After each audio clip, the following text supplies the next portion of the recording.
जय Hind everyone, my name is Gagandeep. आज की इस वीडियो में हम एनसीसी के ए सर्टिफिकेट एग्ज़ाम के 2026 के पेपर को डिस्कस करेंगे, जो कि मोस्ट एक्सपेक्टेड है। और इसमें जो सबसे पहला जो क्वेश्चन है वो है वेपन ट्रेनिंग से, जो कि है what is the magazine capacity of A .22 rifle. .22 rifle की मैगजीन क्षमता कितनी होती है? तो .22 राइफल की मैगजीन क्षमता जो होती है वो 5 राउंड होती है। ऑप्शन बी हमारा यहाँ पे सही जवाब हो जाएगा। Question number 2, what is the normal rate of fire पर मिनट फॉर ए .22 राइफल।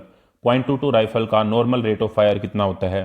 तो .22 राइफल का नॉर्मल रेट ऑफ फायर होता है 5 राउंड्स पर मिनट, यानी कि 5 राउंड 1 मिनट में। लेकिन अगर इसका रैपिड रेट ऑफ फायर अगर आपसे पूछा जाए, रैपिड रेट ऑफ फायर अगर आपसे पूछा जाता है तो वो होता है 10 से 15 राउंड प्रति मिनट। 10 से 15 राउंड प्रति मिनट इसका रैपिड रेट ऑफ फायर होता है। ये बात भी आपको पता होनी चाहिए। नेक्स्ट क्वेश्चन है कि what is the calibre of .22 deluxe rifle. .22 deluxe rifle का कैलिबर कितना होता है? तो कैलिबर जो होता है, ये जो लिखा होता है ना, यही कैलिबर होता है। .22 इंच जो है वो .22 डिलक्स राइफल का कैलिबर होता है। Question number 4, how many times is the rifle cocked on the command of खाली कर अनलोड। खाली कर की कमांड पर राइफल को कितनी बार कोक किया जाता है? तो खाली कर की कमांड पर राइफल को 2 बार कोक किया जाता है। ऑप्शन डी यहाँ पे सही जवाब हो जाएगा। यहाँ पे मैं एक बात आपको बता दूं कि जिन भी बच्चों का कल एग्ज़ाम है और उनको लगता है कि टाइम कम है, अब ये पूरी वीडियो देखने का भी टाइम नहीं है, तो आप इसकी पीडीएफ को डाउनलोड कर सकते हैं। पीडीएफ में आंसर्स को टिक किया गया है ताकि आप जल्दी से जल्दी इसको पढ़ सकें और अपने एग्ज़ाम के अंदर अच्छा परफॉर्म कर सकें। पीडीएफ पेड है, लेकिन in just 9 rupees you can download this PDF. PDF का जो लिंक है वो आपको इसी वीडियो के पहले कमेंट में मिल जाएगा। वहाँ से जाके जस्ट 9 रुपीज़ के अंदर आप इस पीडीएफ को डाउनलोड कर सकते हैं और इन सभी क्वेश्चंस के आंसर का पता लगा के इनको याद कर सकते हैं। क्वेश्चन नंबर 5 हमारा है यहाँ पे, what is the length of .22 deluxe rifle. .22 deluxe rifle की लंबाई कितने इंच होती है? तो .22 डिलक्स राइफल की जो लंबाई होती है वो 43 इंचीज होती है। ऑप्शन बी हमारा यहाँ पे सही जवाब है। Question number 6, what is the effective range of .22 rifle. .22 rifle की इफेक्टिव रेंज यानी कि कारगर रेंज कितनी होती है? तो इसकी कारगर रेंज होती है 25 यार्ड या 25 गज। Question number 7, on which target is short range firing done from 25 yards. Short range की फायरिंग 25 गज की दूरी से किस टारगेट पर की जाती है?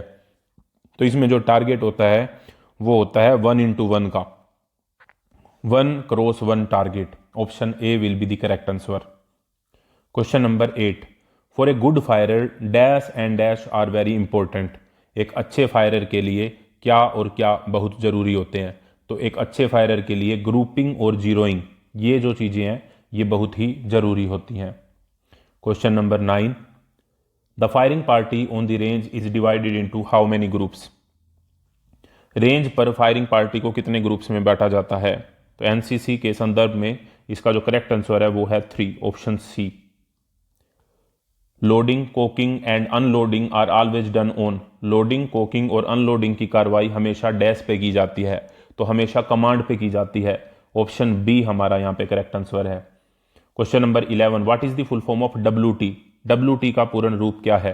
तो WT का जो पूर्ण रूप है वो है weapon training. Option A WT का पूर्ण रूप है। When is rifle considered loaded. Rifle को लोडेड कब माना जाता है? तो राइफल को लोडेड जब माना जाता है जब चैम्बर में राउंड हो, चैम्बर में गोली हो, तब राइफल को लोडेड माना जाता है। ऑप्शन बी हमारा यहाँ पे सही जवाब हो जाएगा। नेक्स्ट जो हमारा क्वेश्चन है वो है question number 13, what is done to bring the bullet to the point of aim. Point of aim पे बुलेट को लाने के लिए क्या किया जाता है? तो पॉइंट ऑफ एम पे बुलेट को लाने के लिए जीरोइंग की जाती है। जीरोइंग इसी प्रोसेस को बोला जाता है। Which cleaning material size is used for .22 rifle. .22 rifle में सफाई के लिए चिंदी का साइज कितना होता है? तो दिए गए ऑप्शंस में से जो करेक्ट आंसर है वो है ऑप्शन बी। तो .22 राइफल के लिए जो चिंदी का साइज होता है, चिंदी का मतलब होता है सफाई के लिए जो कपड़े का टुकड़ा यूज किया जाता है उसे चिंदी बोला जाता है, और उसका जो साइज होता है वो 4x1.5 इंचज होता है। अब हम बात कर लेते हैं हमारे पेपर 3 की जो है मिसलेनियस। इसमें बहुत सारे टॉपिक होते हैं, जिसमें जो सबसे पहला टॉपिक है वो है एनसीसी जनरल, यानी कि जनरल एनसीसी के question. What is the motto of NCC. NCC का मोटो क्या है? तो एनसीसी का मोटो है यूनिटी एंड डिसिप्लिन, एकता और अनुशासन। और आपको इसी बात का ध्यान रखते हुए इस वीडियो को सभी अपने एनसीसी कैडेट्स के साथ शेयर करना है ताकि वे भी एग्जाम में ए ग्रेड लेके आ सके। Question number 16, where is the headquarter of NCC located? NCC का मुख्यालय कहां पर है? तो एनसीसी का मुख्यालय जो है न्यू दिल्ली में है, ऑप्शन डी। इसके अलावा अगर आपसे Indian army, Indian navy, Indian air force, इन तीनों के हेडक्वार्टर भी पूछे जाते हैं तो वो भी न्यू दिल्ली में ही सिचुएटेड हैं। Question number 17, what are the students called in NCC? NCC के विद्यार्थियों को क्या कहा जाता है? तो एनसीसी में विद्यार्थियों को हम बोलते हैं कैडेट्स, और कैडेट्स को हिंदी में बोला जाता है छात्र सैनिक। क्या बोला जाता है? छात्र सैनिक या फिर कैडेट्स बोला जाता है। Question number 18, how many directorates are there in NCC? NCC में कुल कितने निदेशालय हैं? तो एनसीसी में कुल 17 निदेशालय हैं। आपको कमेंट बॉक्स में यह बताना है कि आपकी डायरेक्टरेट कौन सी है। नेक्स्ट जो हमारा टॉपिक है वो है नेशनल इंटीग्रेशन, यानी कि राष्ट्रीय एकीकरण। राष्ट्रीय एकीकरण ये हमारा नेक्स्ट टॉपिक है जिससे रिलेटेड क्वेश्चन आपके एग्जाम में पूछे जाते हैं। सबसे पहला क्वेश्चन है, who is known as the father of Indian unrest या इंडियन मूवमेंट? भारतीय आंदोलन के जनक के रूप में किसे जाना जाता है? तो बाल गंगाधर तिलक जी को भारतीय आंदोलन के जनक के रूप में जाना जाता है, और ये गरम दल से संबंधित थे।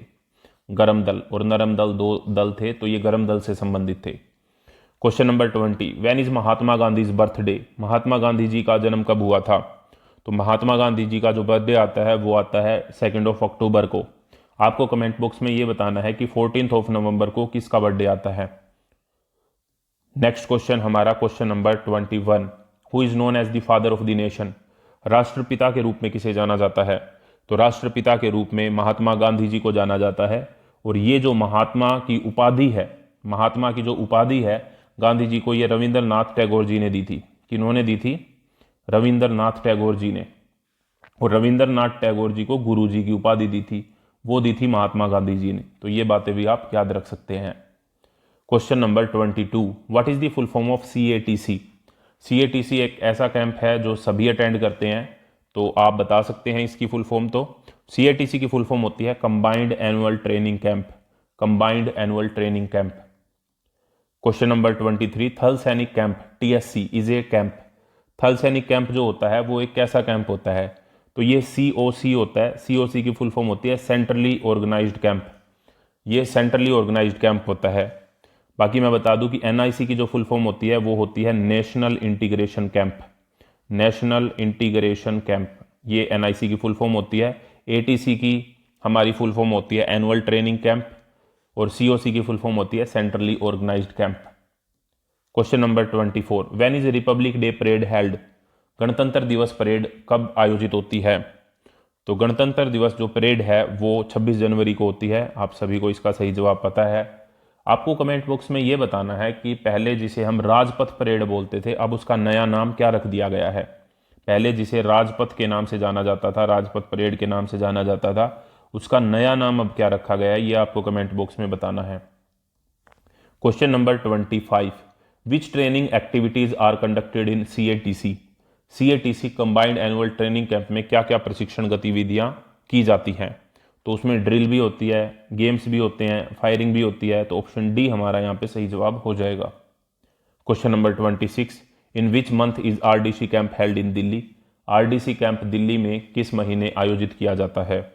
तो आरडीसी कैंप दिल्ली में जनवरी माह में आयोजित किया जाता है। और मुझे अच्छे से याद है, मेरा जो कैंप था वो था 2016 में। आरडीसी का जो कैंप था, तो दिल्ली का जो मौसम होता है वो भी बहुत ही अलग होता है। जनवरी के महीने में बहुत ज़्यादा सर्दी होती है। तो यहाँ पे जो नेक्स्ट हमारा टॉपिक है वो है पर्सनैलिटी डेवलपमेंट, व्यक्तित्व विकास। इसका जो सबसे पहला क्वेश्चन है वो ये है कि NCC helps in developing the overall personality of cadets through? NCC के माध्यम से कैडेटों के समग्र व्यक्तित्व को विकसित करने में क्या मदद करता है? तो ये जो मदद करते हैं, एनसीसी से हम ड्रिल सीखते हैं, कैंप्स में हमारी बाकी लोगों से बातचीत होती है, हम खेल खेलते हैं, और इस तरीके से हमारी ओवरऑल पर्सनैलिटी की डेवलपमेंट होती है। Question number 28, what is the ability to analyse information and experience in an objective manner called? वस्तुनिष्ठ तरीके से सूचना का अनुभव और विश्लेषण करने की क्षमता क्या कहलाती है? तो इस एबिलिटी को बोला जाता है critical thinking. Option B, critical thinking, आलोचनात्मक सोच is the correct answer. Question number 29, a main cause of communication failure is, संचार विफलता का एक मुख्य कारण है। तो संचार की विफलता का मुख्य कारण है नॉइस यानी कि शोर, और ये कम्युनिकेशन बैरियर का काम करता है। किसका काम करता है? कम्युनिकेशन बैरियर का काम करता है। ये बात भी आपको याद रखनी है। नेक्स्ट क्वेश्चन हमारा है, in which position do NCC cadet stand when the national anthem is played? जब राष्ट्रगान बजाया जाता है तो एनसीसी कैडेट डैश स्थान पर खड़े होते हैं। तो किस पोजीशन में खड़े होते हैं? तो ये सावधान पोजीशन में, ऑब्वियस सी बात है। ऑप्शन ए हमारा यहाँ पे करेक्ट आंसर हो जाएगा। बिल्कुल आसान question. Question number 31, organizing words, letters, symbols और messages to understand is called. समझने के लिए शब्दों, अक्षरों, प्रतीकों या संदेशों का आयोजन क्या कहलाता है? तो उसे हम कम्युनिकेशन बोलते हैं, संचार बोलते हैं। अगेन इस वीडियो को जब आप अच्छे से देखेंगे तो डेफिनेटली आप एग्जाम के अंदर बहुत ही अच्छा परफॉर्म कर पाएंगे, और साथ ही साथ रिवीजन के लिए भी आप पीडीएफ को डाउनलोड कर सकते हैं। इन जस्ट 9 रुपीज़ आपको पीडीएफ मिल जाएगी। आप जल्दी जल्दी सारे क्वेश्चंस को रिवाइज कर सकते हैं और बार बार से याद कर सकते हैं उस पीडीएफ से। लिंक आपको इसी वीडियो के सबसे पहले कमेंट में मिलेगा, डायरेक्टली आप डाउनलोड कर सकते हैं। और कोई प्रॉब्लम आती है डाउनलोड करने में तो आप मुझे इंस्टाग्राम पे डायरेक्ट डीएम कर सकते हैं, वहां पे मैं आपकी प्रॉब्लम सोल्व कर दूंगा। क्वेश्चन हमारा है 32, sportsmanship and dash are develop in cadets through competition. प्रतियोगिता से कैडेट में खेल भावना और किसका विकास होता है? खेल भावना के साथ साथ टीम स्पिरिट का विकास होता है, टीम की भावना का। Question number 33, how many method of communication are there? Communication के कितने मेथड होते हैं? संचार के कितने तरीके होते हैं? अलग अलग बुक्स में अलग अलग आंसर मिलेगा, लेकिन स्टैंडर्ड की अगर हम बात करते हैं तो 3 तरीके हैं, जिसमें लिखित होता है, लिख कर बताना, मौखिक होता है, बोलकर बताना, और सांकेतिक होता है, संकेतों के थ्रू बताना। तो ये 3 तरह की हमारी कम्युनिकेशन के टाइप होते हैं standard. Question number 34, personality development means building a dash. व्यक्तित्व विकास का अर्थ डैश का निर्माण करना है। तो व्यक्तित्व विकास का मतलब होता है स्ट्रॉन्ग पॉजिटिव इन्फ्लुएंस, मजबूत सकारात्मक प्रभाव का निर्माण करना। How should one answer every question in an interview? Interview में प्रत्येक प्रश्न का उत्तर कैसे देना चाहिए? तो इंटरव्यू में प्रत्येक प्रश्न का जो उत्तर है वो ईमानदारी से देना चाहिए, ऑनेस्टली देना चाहिए। Question number 36, time management helps in. समय प्रबंधन मदद किस में करता है? तो जो समय प्रबंधन होता है उससे हमारा टाइम जो वेस्ट होना है वो कम हो जाता है, हमारी प्रोडक्टिविटी इंक्रीज होती है, उत्पादकता में सुधार आता है, अचीविंग गोल, हम लक्ष्य को इजीली प्राप्त कर सकते हैं। तो ऑल ऑफ दी अबोव हमारा यहाँ पे करेक्ट आंसर हो जाएगा। Question number 37, dash percentage of your time produces your high quality output. आपका कितने प्रतिशत समय आपके उच्च गुणवत्ता वाले आउटपुट को उत्पन्न करता है? तो ये जो क्वेश्चन बेस है ये 80-20 प्रिंसिपल पे बेस्ड है, कि हमारा जो 80% काम होता है वो 20% टाइम में हो जाता है, और जो हमारा 20% काम होता है वो कई बार 80% टाइम ले लेता है। तो यहाँ पे 20%, ज़्यादातर जो काम होता है वो 20% टाइम में ही हो जाता है। तो 20% is the correct answer. 80-20 principle के ऊपर ये बेस्ड है। Question number 38, physical activity can help reduce and prevent. शारीरिक गतिविधि डैश को कम करने और रोकने में मदद करती है। तो शारीरिक गतिविधि से हमारा जो तनाव है, हमारी जो स्ट्रेस है वो कम होती है। Question number 39, drill is the foundation of dash. Drill का मूल आधार क्या है? तो ड्रिल का मूल आधार है डिसिप्लिन, अनुशासन। Question number 40, what is the specific identity and digital connectivity for Indian citizen. भारतीय नागरिक की विशिष्ट पहचान और डिजिटल कनेक्टिविटी क्या है? तो वो है हमारा आधार। आपको ये बताना है कि जो आधार कार्ड में आधार नंबर होता है, आधार नंबर में कुल कितनी डिजिट्स होती हैं, आधार नंबर में कुल कितनी डिजिट्स होती हैं, ये आप लोगों को बताना है कमेंट बॉक्स में। इंपॉर्टेंट क्वेश्चन है, आया हुआ क्वेश्चन है, पूरे चांस से आने के। क्वेश्चन नंबर 41 जो कि है लीडरशिप यानी कि नेतृत्व वाली टॉपिक से, और ये जो टॉपिक है मोस्ट इंपॉर्टेंट टॉपिक है, क्योंकि इससे रिलेटेड क्वेश्चन आपके एग्जाम में पूछे जाते हैं ज़्यादातर। सबसे पहला क्वेश्चन है, MC Mary Kom from Manipur is dash. MC Mary Kom जो कि मणिपुर से हैं वो क्या हैं? तो वो हैं बॉक्सर, मुक्केबाज, option C. Question number 42, who served as the 11th president of India from 2002 to 2007। 2002 से 2007 तक भारत के 11वें राष्ट्रपति के रूप में किसने कार्य किया? तो वे थे डॉक्टर एपीजे अब्दुल कलाम जी। डॉक्टर एपीजे अब्दुल कलाम को मिसाइल मैन ऑफ इंडिया के नाम से भी जाना जाता है। मिसाइल मैन ऑफ इंडिया के नाम से भी डॉक्टर एपीजे अब्दुल कलाम को जाना जाता है। Question number 43, one of the Paramount leadership qualities is, सर्वोपरि नेतृत्व गुणों में से एक है। तो क्या डरना नेतृत्व का गुण है? नहीं। गुस्सा करना? नहीं। आलस्य? नहीं। तो साहस। ऑप्शन बी सही जवाब हो जाएगा। Question number 44, dash involve action done well and respectfully. Dash में अच्छे और सम्मानपूर्वक किए गए कार्य शामिल हैं। तो ये आते हैं सभी के सभी एथिक्स में, नैतिकता में। Option D. Question number 45, obeying order yourself is called. स्वयं आदेशों का पालन करना क्या कहलाता है? तो वो कहलाता है सेल्फ डिसिप्लिन, आत्म अनुशासन। आदेशों का पालन करना अनुशासन कहलाता है और स्वयं आदेशों का पालन करना सेल्फ डिसिप्लिन कहलाता है। Morale, team spirit, discipline and efficiency are 4 indicator of. मनोबल, टीम भावना, अनुशासन और क्षमता किसके 4 संकेतक हैं? तो ये हैं लीडरशिप के। Option C is the correct answer for question number 46।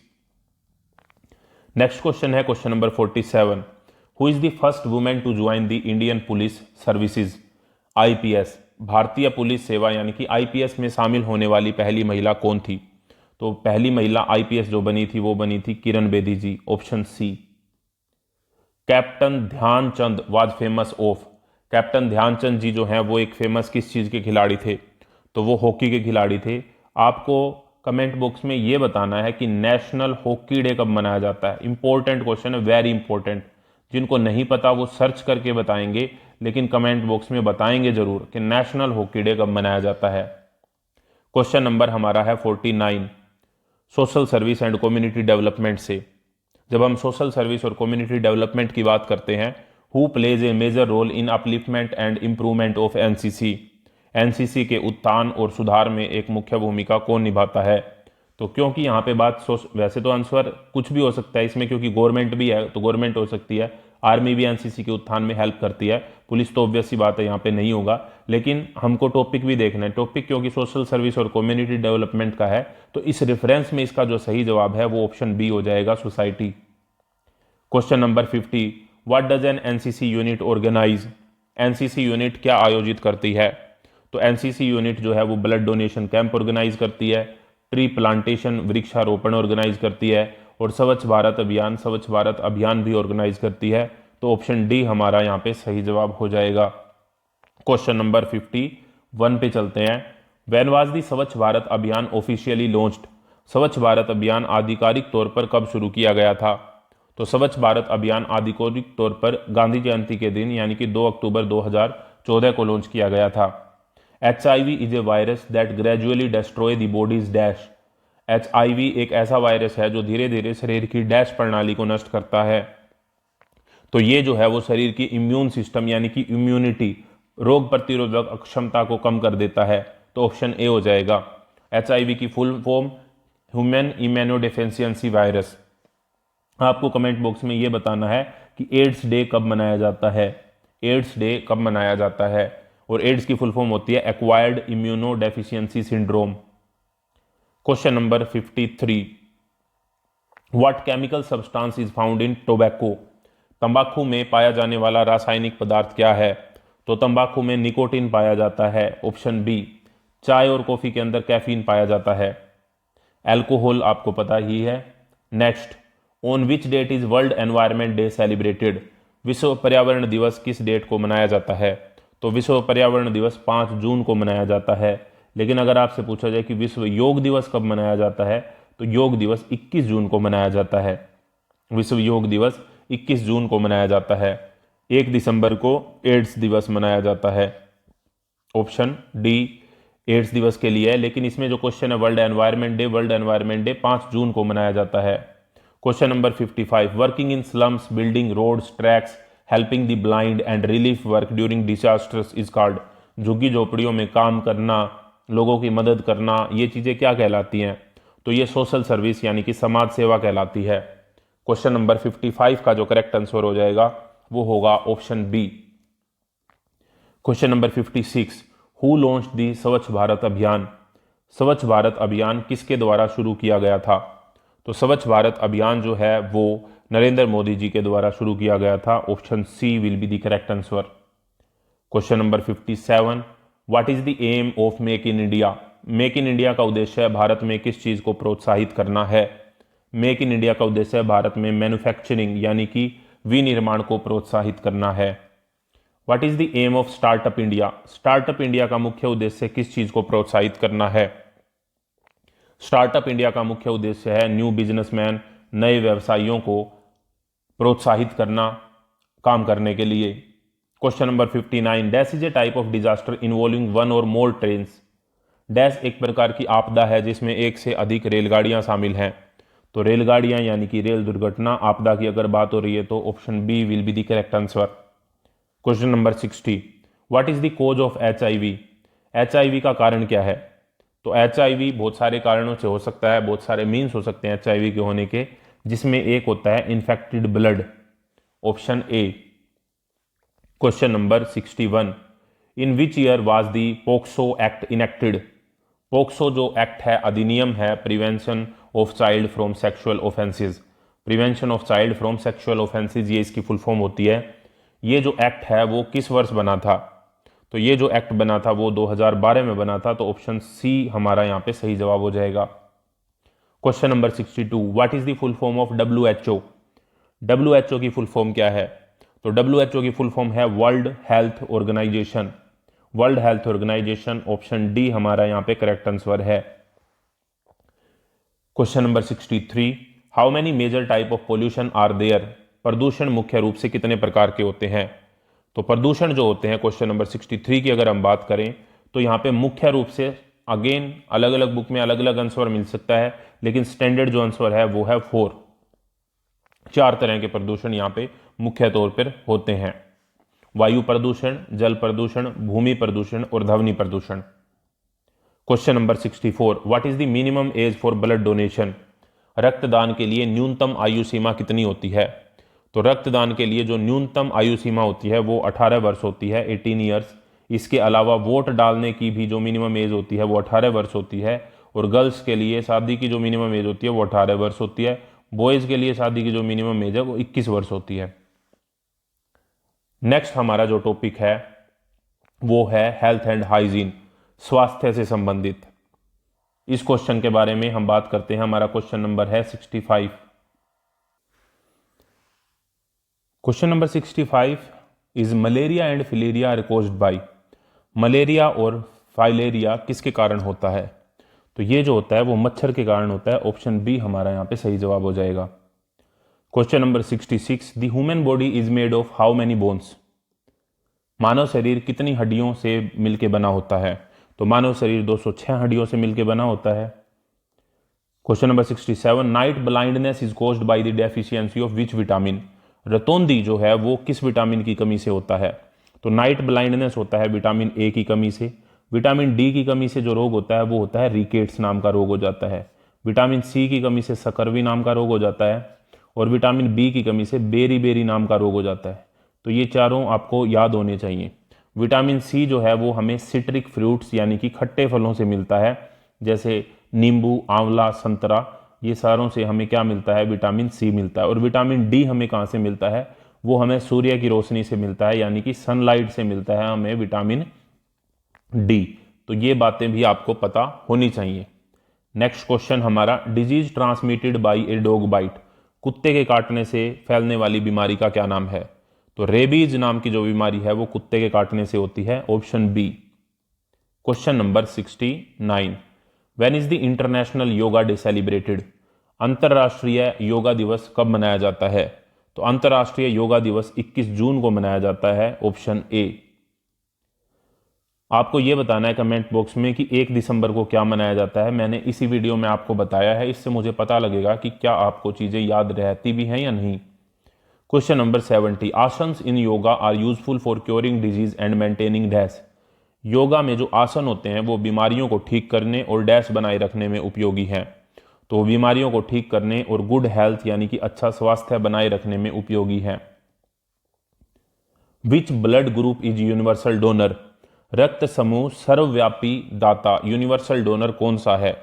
तो ओ नेगेटिव जो ब्लड ग्रुप है वो किसी को भी अपना ब्लड दे सकता है, और जबकि अगर किसी से भी ब्लड लेना हो तो ए बी पॉजिटिव एक ऐसा ब्लड ग्रुप है जो सभी से ब्लड ले सकता है, यूनिवर्सल एक्सेप्टर है, सर्वाग्राही है। Question number 72, the help given to suddenly sick और इंजर्ड पर्सन इज कॉल्ड। वह सहायता जो किसी अचानक बीमारी या चोट से पीड़ित व्यक्ति को दी जाती है, अचानक वर्ड आ गया तो उसे फर्स्ट एड दी जाती है। Option B will be the correct answer, first aid, प्राथमिक चिकित्सा। Question number 73, what is the full form of DTL? DTL का पूर्ण रूप क्या है?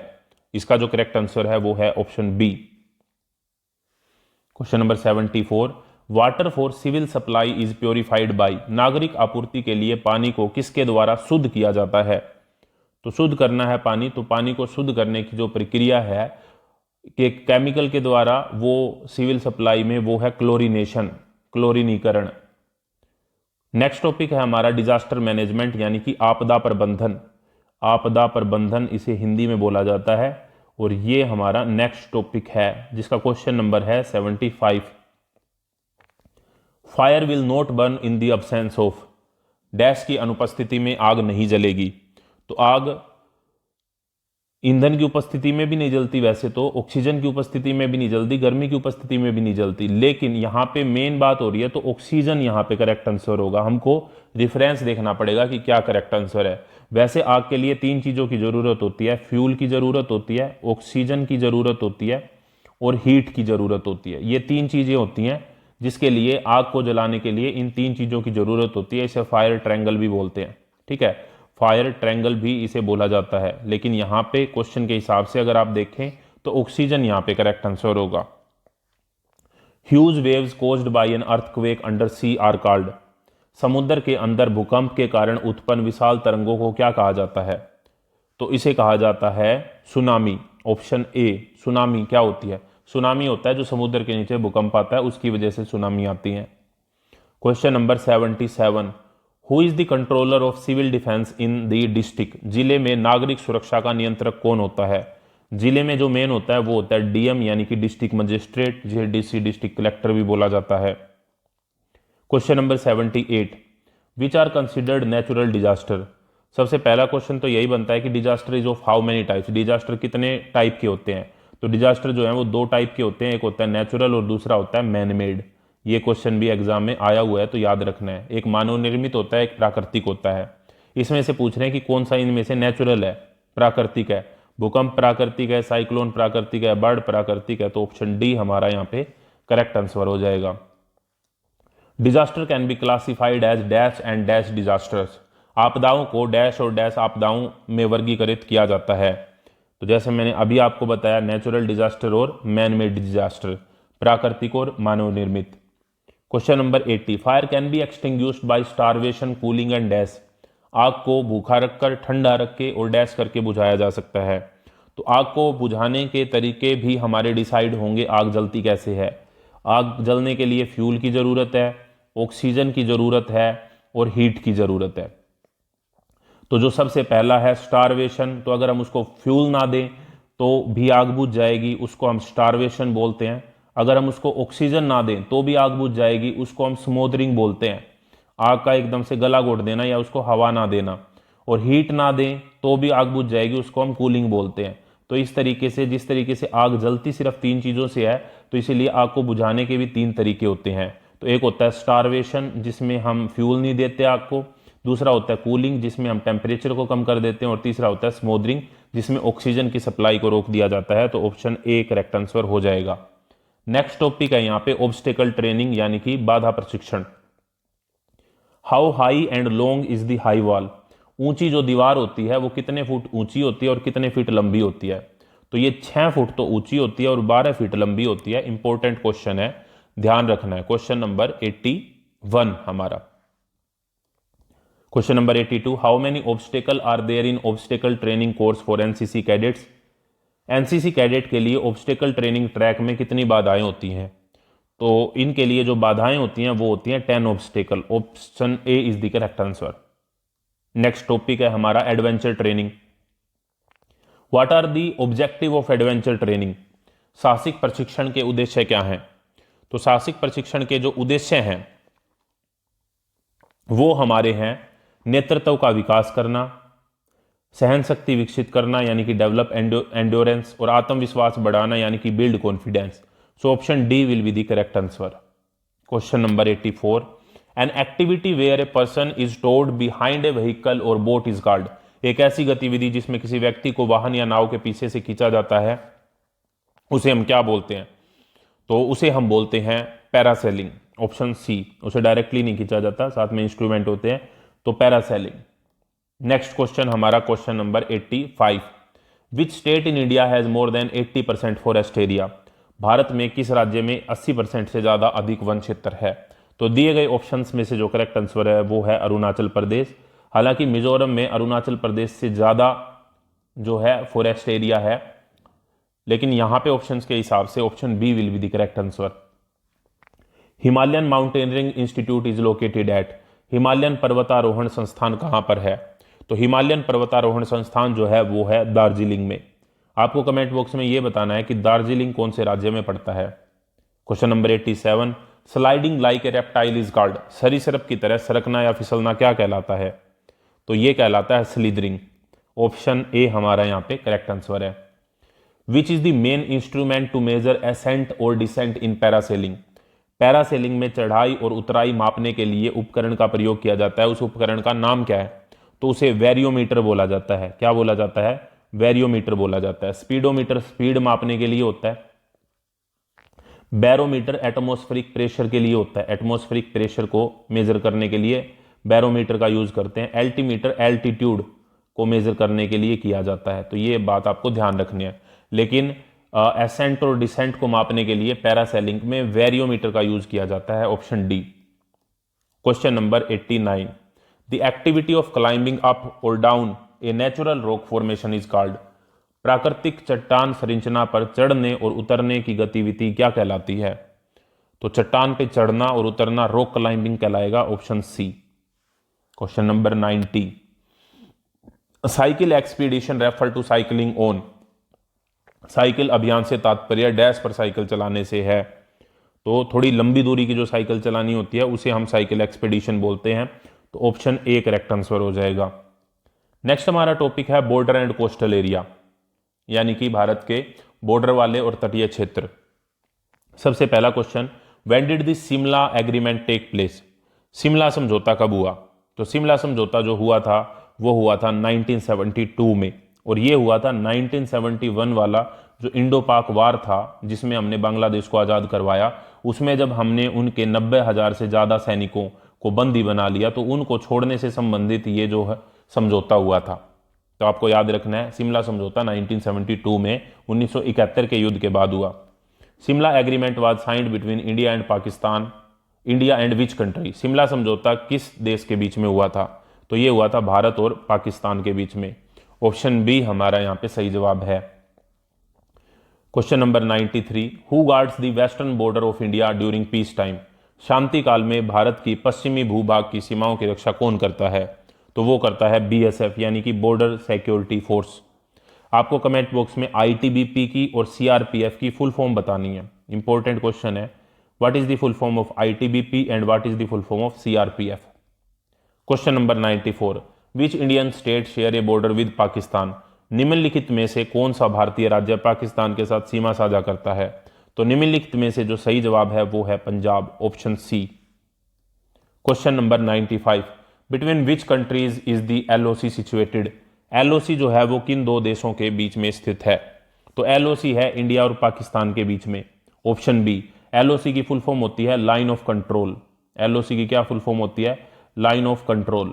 लेकिन एक एलएसी भी होती है, एलएसी की फुल फॉर्म होती है line of actual control, line of actual control.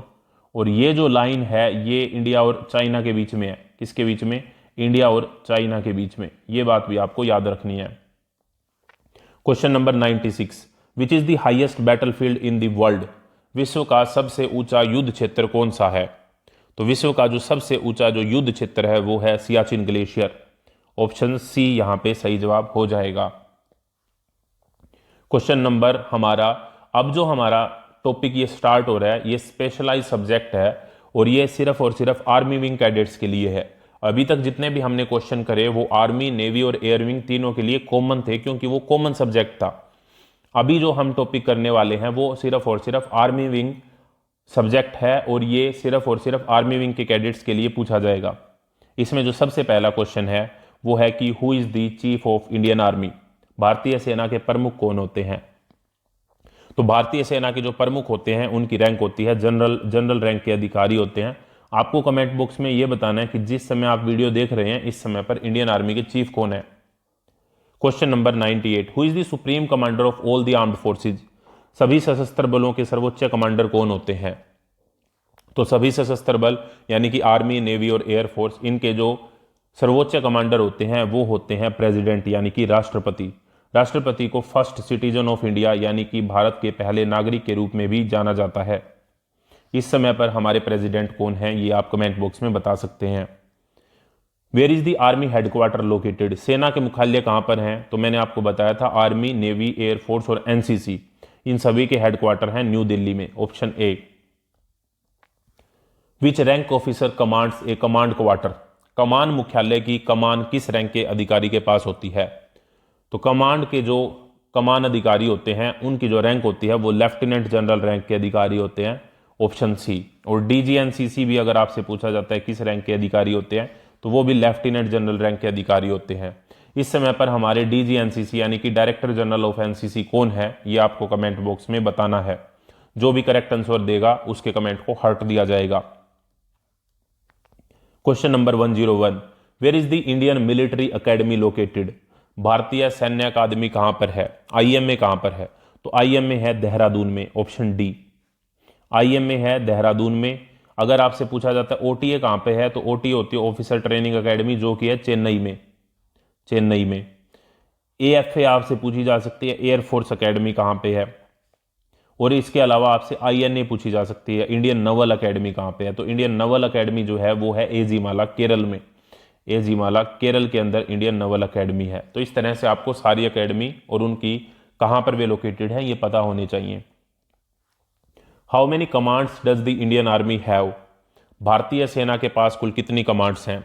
तो भारतीय सेना में कुल 7 कमान है, ऑप्शन ए।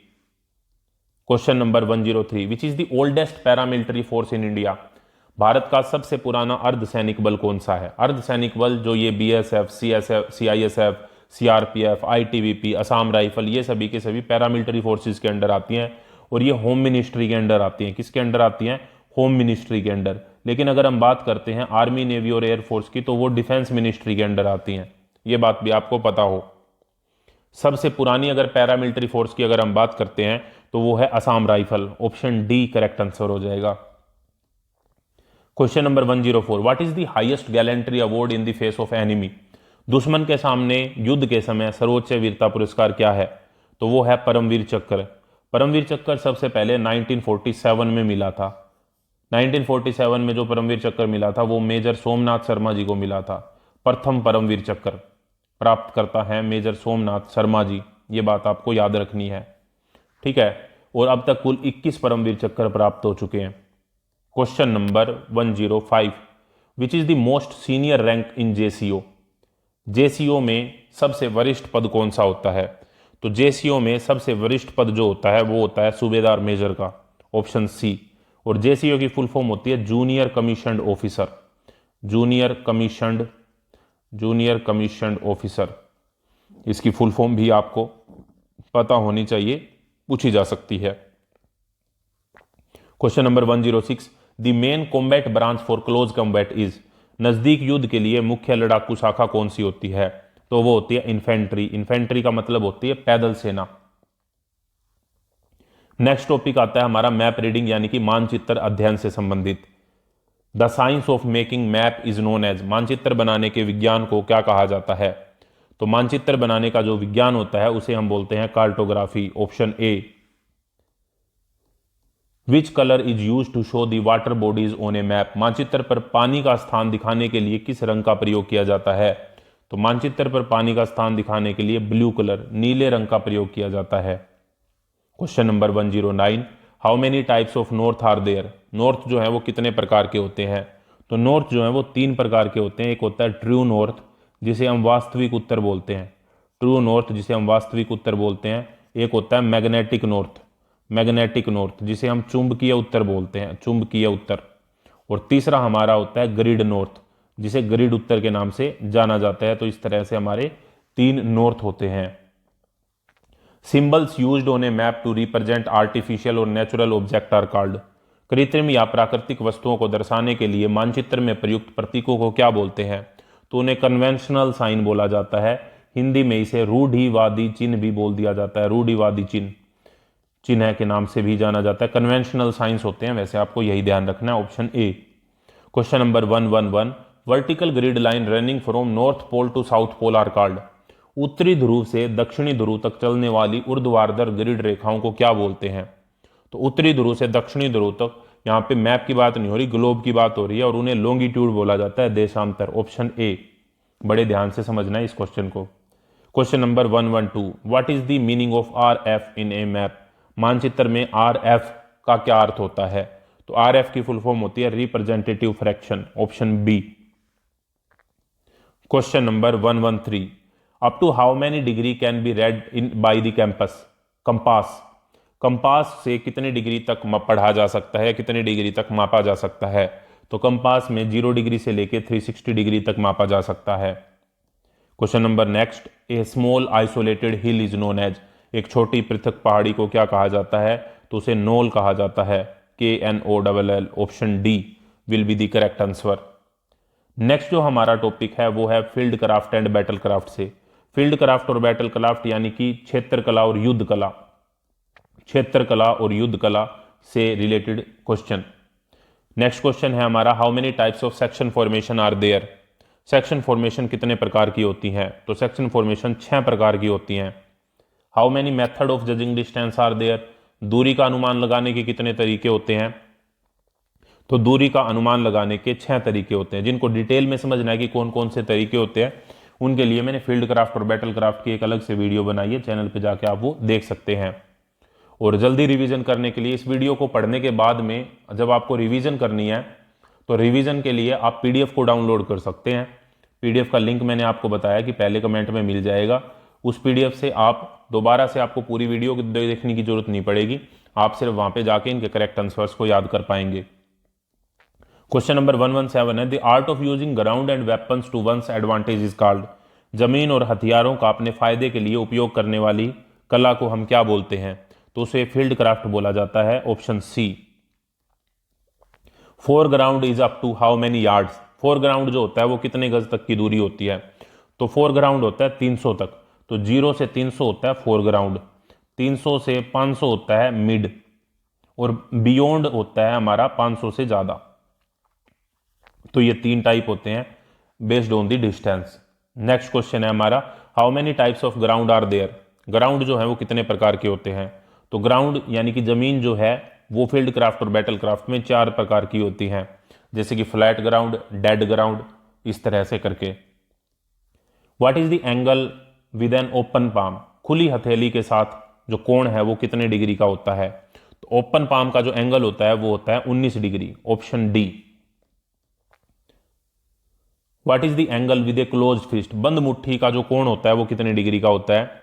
तो बंद मुट्ठी का जो कोण होता है वो 8 डिग्री का होता है, और इसे हम लेफ्ट हैंड से, ये बात आपको ध्यान रखनी है, लेफ्ट हैंड यानी कि बाएं हाथ का यूज करके हम डिग्री का पता लगाते हैं। How many types of cover are there, cover यानी कि आड़ जो है वो कितने प्रकार की होती है। तो आड़ 2 प्रकार की होती है, एक होती है नजरी आड़ यानी कि cover from view, cover from view, और एक होती है फायर से आड़ यानी कि cover from fire, cover from fire. इस तरह से 2 प्रकार के कवर होते हैं, 2 प्रकार की आड़ होती हैं। How many factor are responsible for thing being seen, किसी चीज को दिखने के लिए कितने कारक जिम्मेदार होते हैं। तो उसके जो कारक होते हैं वो होते हैं 7, जिसमें 6 तो एस होते हैं और 1 एम होता है। 6 एस और 1 एम होता है। यहाँ पे 1 एम का मतलब होता है मूवमेंट, एम का क्या मतलब होता है, movement.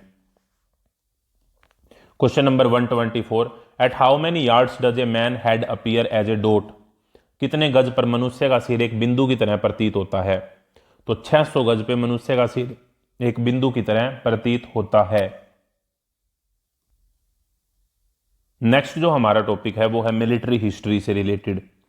How many Param Vir Chakra winner are there in India so far? भारत में अब तक कितने परमवीर चक्र विजेता हैं? तो भारत में अब तक कुल 21 परमवीर चक्र विजेता हैं। Question number 126, who was awarded the first PVC? प्रथम परमवीर चक्र से किसे सम्मानित किया गया?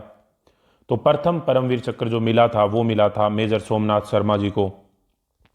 ऑप्शन डी हमारा यहां पे करेक्ट आंसर हो जाएगा। In which year was the Kargil war fought? Kargil का जो युद्ध था वो किस वर्ष लड़ा गया था? तो कारगिल का जो युद्ध था वो लड़ा गया था 1999 में। Option C is the correct answer. In which year did Bangladeshi become independent from Pakistan? Bangladesh किस वर्ष पाकिस्तान से आजाद हुआ? तो 1971 का जो युद्ध हुआ था वही बांग्लादेश लिबरेशन वॉर था, जो कि भारत और पाकिस्तान के बीच में हुआ था। और आपको याद रखना है कि यह 1971 में हुआ था। क्वेश्चन नंबर 129, व्हेन इज विजय दिवस सेलिब्रेटेड? विजय दिवस कब मनाया जाता है? तो 16 दिसंबर 1971 को विजय प्राप्त हुई थी, तो 16 दिसंबर को विजय दिवस मनाया जाता है। How many Pakistani soldiers surrendered in the 1971 war? 1971 के युद्ध में कितने पाकिस्तानी सैनिकों ने आत्मसमर्पण किया था? तो ये 90,000 से ज्यादा सैनिक थे जिन्होंने आत्मसमर्पण किया था 1971 के युद्ध में। उसी के बाद 1972 में शिमला समझौता हुआ था। Which battalion of the Indian army fought the battle of Longewala on 4 December 1971? भारतीय सेना की किस बटालियन ने लोंगेवाला की लड़ाई लड़ी थी? तो लोंगेवाला की जो लड़ाई लड़ी थी वो लड़ी थी 23 पंजाब बटालियन ने। ऑप्शन सी सही जवाब हो जाएगा यहां पे, ऑप्शन सी। नेक्स्ट क्वेश्चन है, who was awarded the Param Vir Chakra in the Kargil war? Kargil युद्ध के समय किसे परमवीर चक्र सम्मान से सम्मानित किया गया था? तो वे थे कैप्टन विक्रम बत्रा जी, जिनका फेमस कथन है ये दिल मांगे मोर, ये दिल मांगे मोर। ये किनका कथन है? ये है कैप्टन विक्रम बत्रा जी का। Question number 133, who was the first Indian army chief? प्रथम भारतीय सेना अध्यक्ष कौन थे? तो वो general K M. Cariappa. Option B correct answer है यहाँ पे। और इनकी ज्वाइनिंग डेट की वजह से ही 15 जनवरी को इंडियन आर्मी डे के रूप में मनाया जाता है। इंपॉर्टेंट क्वेश्चन है, ध्यान रखना बेटा। Who was the first Indian field marshal? प्रथम भारतीय फील्ड मार्शल कौन थे? तो प्रथम भारतीय फील्ड मार्शल जो बने वो बने थे हमारे क्वेश्चन नंबर 134 का जो करेक्ट आंसर है वो है option number A, field marshal Sam Manekshaw ji. और 1971 का जो युद्ध हुआ था उस समय पर जो आर्मी के चीफ थे वो आर्मी के चीफ भी जनरल सैम मानेकशॉ थे, और सैम मानेकशॉ जी को सैम बहादुर के नाम से भी जाना जाता है। इस वीडियो को बनाते बनाते मुझे रियलाइज हुआ है कि ये वीडियो इतनी अच्छी बनी है, अगर आप एग्जाम देने जा रहे हैं और इस वीडियो को अच्छे से पढ़ के चले जाते हैं तो डेफिनेटली आप यकीन मानिए आपका एग्जाम बहुत ही अच्छा होगा। आपको एग्जैक्टली क्वेश्चन आपके एग्जाम में मिलेंगे। बस मेरी इतनी रिक्वेस्ट है कि मैंने जो मेहनत की है इसका बस मैं इतना आपसे चाहता हूं कि जब आपका एग्जाम अच्छा हो तो वापस से आपको इस वीडियो पे आना है और कमेंट करना है कि कितने क्वेश्चन आपको एग्जैक्टली मिले और आपका एग्जाम कैसा हुआ। Question number 135, who is the only marshal of the air force in India? Bharat में एकमात्र वायुसेना के मार्शल कौन है? तो भारत में एकमात्र जो वायुसेना के मार्शल हैं वो हैं Arjan Singh ji. Option C correct answer है। How many total wars have been fought with Pakistan till date? आज तक पाकिस्तान के साथ कुल कितने युद्ध लड़े भारत ने? तो ये युद्ध जो है वो 4 युद्ध लड़े थे हमने। पहला तो 1947 में हुआ था, ठीक है। उसके बाद में 1965 में हुआ था, उसके बाद में 1971 में हुआ था, फिर 1999 में कारगिल वाला वॉर हुआ था। उसके अलावा 1962 में चाइना के साथ वॉर हुआ था। तो ये इंपॉर्टेंट वॉर है इंडिया के। क्वेश्चन नंबर हमारा 137 जो कि कम्युनिकेशन यानी कि संचार वाले टॉपिक से है। संचार का topic, communication is becoming a major component of dash. संचार डैश का एक प्रमुख घटक बन रहा है। तो ये मॉडर्न वारफेयर का यानी कि आधुनिक युद्ध का एक प्रमुख कंपोनेंट बनता जा रहा है। Question number 138, who invented the telephone? Telephone का आविष्कार किसने किया? तो टेलीफोन का आविष्कार किया था ग्राहम बेल जी ने। ऑप्शन बी करेक्ट आंसर है। विच technology allow long distance communication without wires? प्रायोगिक की तारों के बिना लंबी दूरी के संचार की अनुमति देती है। तो बिना लंबी दूरी के जो बिना तार के संचार की अनुमति मिलती है वो वाईफाई यानी कि वाईफाई से मिलती है, और वाईफाई की फुल फॉर्म होती है वायरलेस फिडेलिटी। वायरलेस फिडेलिटी, ये क्वेश्चन भी एक बार आया था इसीलिए मैं बता रहा हूं आपको, वायरलेस फिडेलिटी वाईफाई की फुल फॉर्म होती है। Question number 140, what is the full form of RT procedure? RT procedure का पूर्ण रूप क्या है? तो आरटी प्रोसीजर का पूर्ण रूप है, यहां पर क्वेश्चन नंबर 140 का जो करेक्ट आंसर हो जाएगा वो हो जाएगा रेडियो टेलीफोनी, ऑप्शन सी। तो आई होप ये वीडियो आपको अच्छी लगी होगी। चैनल को सब्सक्राइब जरूर करें, इस वीडियो को अपने दोस्तों के साथ शेयर जरूर से जरूर करें, और इस तरह की और वीडियो के लिए जुड़े रहिए प्राउड एमसीसी यूट्यूब चैनल के साथ। नेक्स्ट वीडियो तक जय हिंद जय Bharat. Thank you very much.